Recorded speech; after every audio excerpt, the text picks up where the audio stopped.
Well, it's time for another edition of our Quick Corners sessions here on Kings of the North, and we welcome in Weston Bears, Ryan Ensor. Ryan, welcome to the show.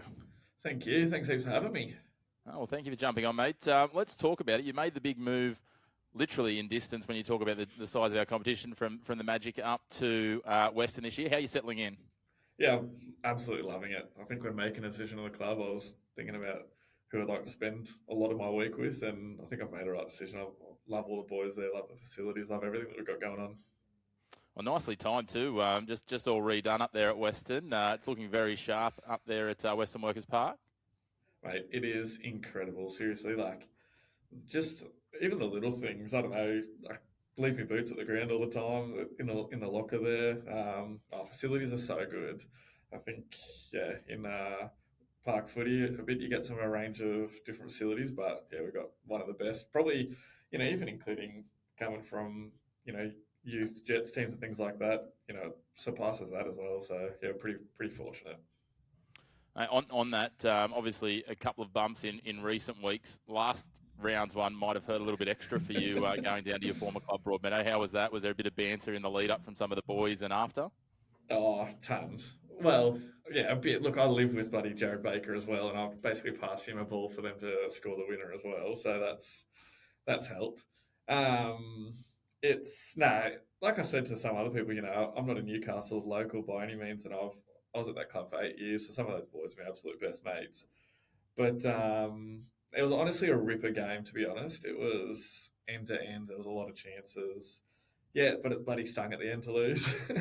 I thought the Massos might have given me a bit more, but they were pretty kind to me, I think. Yeah, well, I'm sure they're nice to you. Well, they might have been a bit harsher if it had been you contributing to the winner or something. That might have been a bit Yeah. of a different story. Oh, look, I nearly scored about 10 minutes in. And I think I said to you before, it would be my first goal in 5 years. So I think it would have been hilarious, but not to be. No, certainly not. Well, mate, the interesting thing for you guys, obviously, you've made a few key signings this year. So last week was the Ryan Ensor Cup. This week's the Matthew Butner Cup up against Jaffers. How is my co-commentator firing up? Has he been hitting the training ground well this week? I think he's buzzing, mate. He had even a Tuesday off. He's been just taking his time to relax a little bit.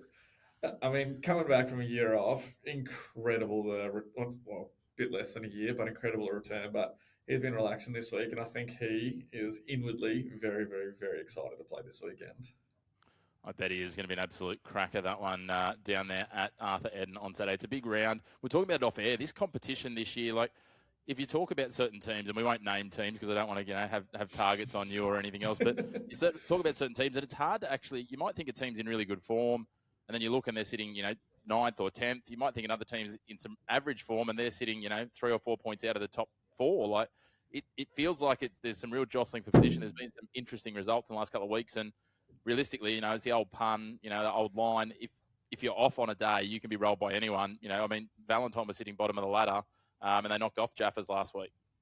Yeah, it's very interesting. I think we said, you know, last year there seemed to be two breakaway teams pretty early, and came to 3 rounds left, and I mean, we'd only lost one game for the whole season at Magic, and we were still fighting for a premiership then. But this year, it'll be very different, I think. If you look at the table, if we beat Jaffers this weekend and Belsons Kahiba lose to Valo and Adamstown gets a point against Maitland, Jaffers could be last, which would be crazy.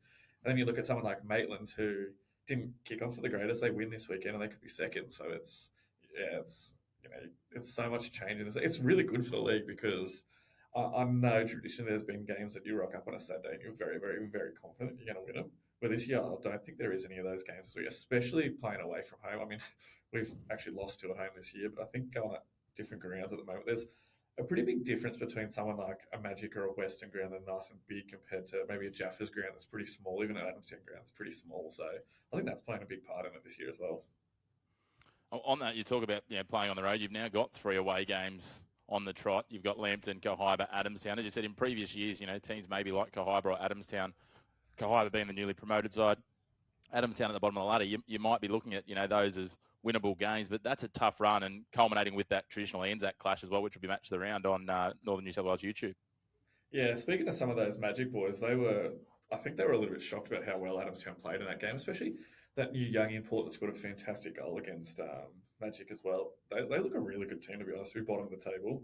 I've watched watched Cahibra against Maitland, and they probably could have won that by more. To be honest, that was a great game. So, look, it's going to be three really tough games on the road. But look, that's what it's for. That's what you want in the league. To be honest, you don't want those blowout games. I think that's what relegation and promotion has brought so much as well. So, it's fantastic. You wouldn't want it any other way. Well, on that, to close off, obviously you've got experience with this, but you touched on relegation promotion adding, so much to it. That, again, promotion at the other end, if you will, into the Australian Championship adds another layer of intrigue and another, incentive for guys as well. Because as we've seen, players who played in the Australian Championship have now picked up A-League contracts this year with clubs like the Mariners and Macarthur. So it's a really good piece to have that at both ends of the table, not just, premierships and championships you're fighting for, but that berth to play the next level. Yeah, not even just A-League contracts. I think it's just viewability around the state, around the country as well. Because you see Louis Alvarez playing for Avondale now, and I'm speaking to him, and he's saying facilities are amazing, training's so good.